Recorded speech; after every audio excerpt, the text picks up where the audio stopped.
యోగవాసిష్టం కథలో ప్రహ్లాదుని కథ నిన్నటి భాగం తర్వాత నిన్న తానే తన దేహాన్నే నారాయణ స్వరూపంగా భావించుకొని ఆయన పూజ చేయటం మొదలెట్టిన తర్వాత అంతరంగంగానూ పూజ చేసుకున్నాడు, బాహ్యంగా కూడా పూజాగ్రహంలో పూజ చేసుకున్న తర్వాత దేవతలు రాక్షసులందరూ కూడా ఆయన అనుసరించి విష్ణు భక్తులయ్యారు.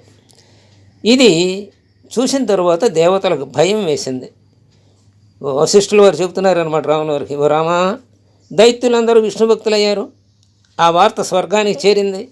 అది వినగానే ఇంద్రాది దేవతలందరూ ఆశ్చర్యపడ్డారు. ఇందువల్ల మనకేమైనా ముప్పు వస్తుందా అని భయం కూడా పొందారు. వారికేమీ తోచక క్షీరసాగర శయనుడైన విష్ణువు చెంతకయ్యారు. ప్రహ్లాదుని వృత్తాంతం అంతా ఆయనకు చెప్పారు.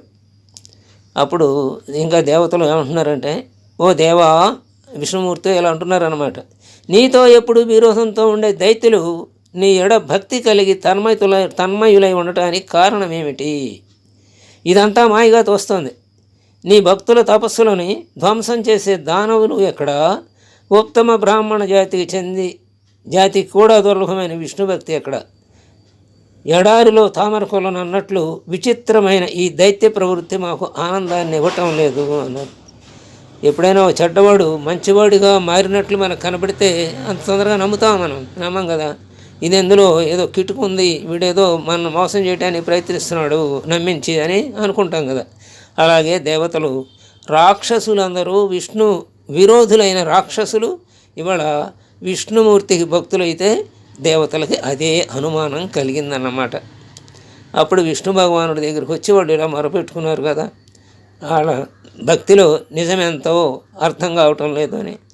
ఎడారిలో తామరకోణం ఉంటుందా? ఉండదు. అట్లాగే రాక్షసుల్లో విష్ణు భక్తి ఎలా ఉంటుంది? ఉండదు కదా. అందుకని మాకు ఇది ఆనందాన్ని ఇవ్వటం లేదండి అన్నారు.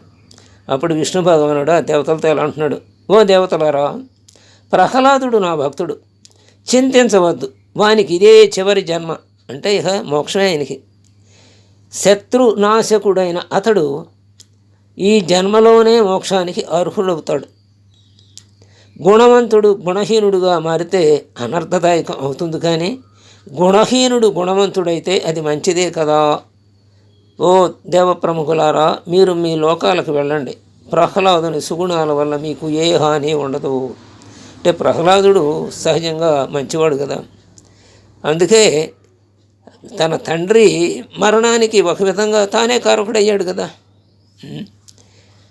మరి తండ్రి చెప్పినా కూడా ఆ నామస్మరణ ఆపమంటే ఆపలేదు కదా. అంటే జన్మతఃనే అతను సంస్కారవంతుడు కదా. అందుకనే ఈ జన్మతో అతనికి ముక్తి వచ్చేస్తుందయ్యా, మీరేమీ అతని గురించి చింతించదు. అతని అనుచరులందరూ కూడా అతని మార్గంలోనే నడుస్తారు కదా. కాబట్టి ఒక రాక్షసులు అందరూ అలా మంచివాడుగా మారితే, చెడ్డవాడు మంచివాడుగా మారితే ఆనందమే కదా. అంటే దేశం సుఖశాంతులతో ఉంటుంది. మంచివాడు చెడ్డవాడుగా మారితే దేశం సుఖశాంతులుగా లోపిస్తాయి దేశంలో, ఆ సమాజంలో. కాబట్టి ఏం పర్వాలేదు అని వాళ్ళని ఓదార్చి పంపాడు, మీకేం హాని ఉండదులేని. ఈ విషయం అంతా కూడా వశిష్ఠుడు మళ్ళీ రాముల వారు చెబుతున్నాడు. విష్ణు భగవానుడు ఇలా పలికి వాళ్ళతోటి దేవతలతోటి మళ్ళీ క్షీర సముద్ర తరంగాల్లోనే మాయమైపోయాడు, అంతర్ధానం చెందాడు అన్నారు. అప్పటి నుండి దేవతలందరూ ప్రహ్లాదునితో స్నేహం చేస్తూనే ఉన్నారు. కాలక్రమంలో ఆ ప్రహ్లాదునికి వివేకము, వైరాగ్యము, సంతుష్టి మొదలైన ఉత్తమ గుణాలు వృద్ధి చెందాయి. ఏ భోగాలు ప్రహ్లాదుడికి ఆనందాన్ని ఇవ్వలేదు. శాస్త్రార్థ విచారణలో తప్ప ఇతర లౌకిక విచారణల్లో అతనికి ప్రీతి కలగల. అంటే ప్రహ్లాదుడు ఇక ఏ శాస్త్ర విచారణ ఒకటే, తత్వ విచారణ ఒకటే, ఇంకేది అతనికి ఆనందాన్ని కలిగించటం లేదు. భోగాల్లో ఆసక్తి లేకన ఇటు పూర్ణ విశ్రాంతిని పొందక అతని చిత్తం రెండిటి మధ్యస్థితిలో ఉంది ఆ సమయంలో. అది అప్పుడు విష్ణు భగవానుడు ఇక ప్రత్యక్షమయ్యాడు ఆయనకి. దాని విషయం తెలుసుకుందాం. భక్తులకు ఆనందాన్ని ఇచ్చే విష్ణు భగవానుడు శుద్ధ సాత్వికం, సర్వవ్యాపకం అయిన తన జ్ఞానశక్తి చేత ప్రహ్లాదుని స్థితిని గమనించాడు. ఆయన ఎందుగలడందులేడని సందేహం అవలదు, ఎందంది వెతుకు చూసిన అందందేగలడని మనం ఆ ప్రహ్లాదుడు పరమాత్మను గురించి చెప్పినటువంటి పద్యం బ్రహ్మర పోతన గారు రాసింది మనం విన్నాం కదా. కాబట్టి ఆయన మనం ఎక్కడున్నా ఏం చేస్తున్నా అన్నీ ఆయనకి తెలుస్తాయి. కాబట్టి ఇప్పుడు ప్రహ్లాదుని స్థితి ఎలా ఉంది? శాంతం, వైరాగ్యం వచ్చింది, వివేకం కలిగింది కదా, పెరిగింది కదా. అందుకని ఆయన స్థితిని గమనించాడు ప్రహ్లాదుడి స్థితి. అందుకని ఒకనాడు అతను పూజా మందిరంలోనే ప్రత్యక్షమయ్యాడు. అంటే భౌతికంగా ప్రత్యక్షమయ్యాడు అన్నమాట పూజా మందిరంలో. మరి ఆయన బాహ్య పూజ చేశాడు, అలాగే మనసులోనూ చేశాడని కూడా చెప్పుకున్నాం కదా నిన్న. రొట్టించిన ఉపచారాలతో ప్రహ్లాదుడు అత్యంత ఆనందంతో విష్ణువుని పూజించాడు. అక్కడ హర్షాతిరేకంతో గొంతెత్తి అనేక విధాలుగా స్తోత్రం చేశాడు.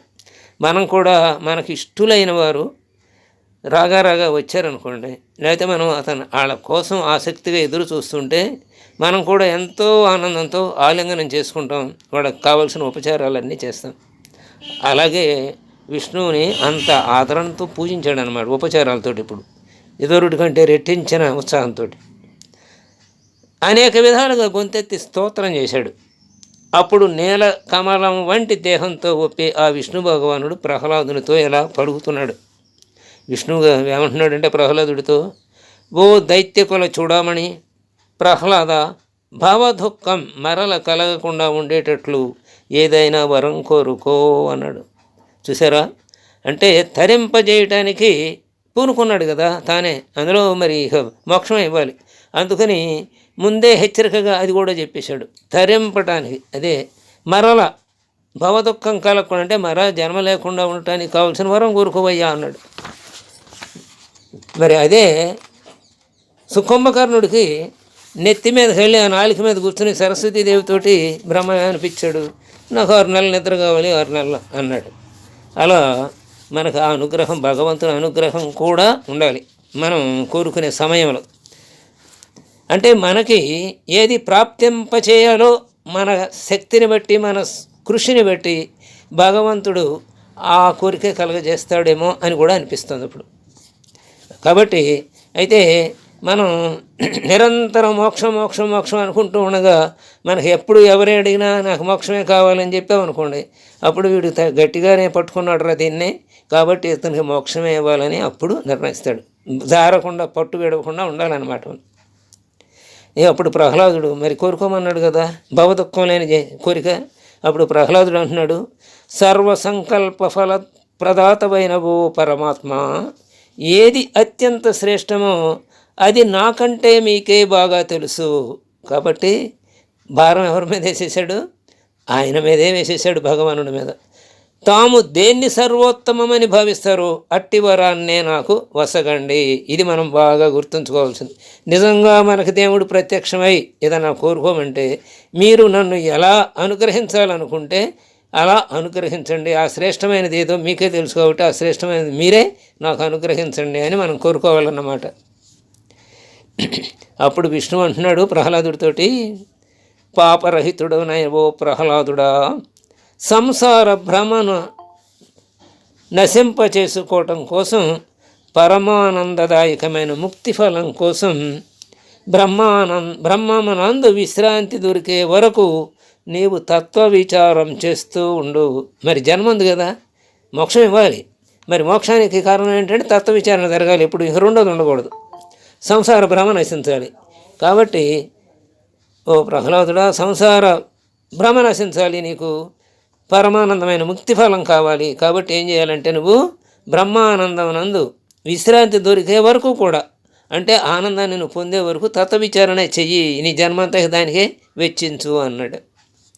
అప్పుడు ఈ విషయం అంతా రాముల వారికి, విష్ణువుకి ప్రహ్లాదుడికి జరిగిన సంభాషణ అంతా వశిష్ఠుడు రాముల వారికి చెప్తూ, ఇప్పుడు రాముల వారితో అంటున్నాడు వశిష్ఠుడు, ఓ రామ, ప్రహ్లాదునితో ఈ విధంగా పలికి విష్ణువు గుర్గుర నినాదంతో తరంగ సముద్రంలో లయించే విధంగా భగవానుడు అంతర్ధానమయ్యాడు. ఆయన అంతర్ధానమయ్యాడు మళ్ళీ. అప్పుడు ప్రహ్లాదుడు విష్ణు భగవానుడు ప్రత్యక్షమైన స్థలంలో రత్న పుష్పాంజలిని సమర్పించి తగిన స్థానంలో పద్మాసనంలో కూర్చుని ముందుగా విష్ణువుని స్తోత్రపాఠాలతో స్మరించి తరువాత ఈ విధంగా చింతించడం మొదలెట్టాడు. మళ్ళీ ఆత్మవిచారణలోకి వెళ్ళాడు. ఆ ఆత్మవిచారణ ఎలా జరిగిందో ఏమి విచారించాడో ఆయన్ని రేపు తెలుసుకుందాం. స్వస్తి.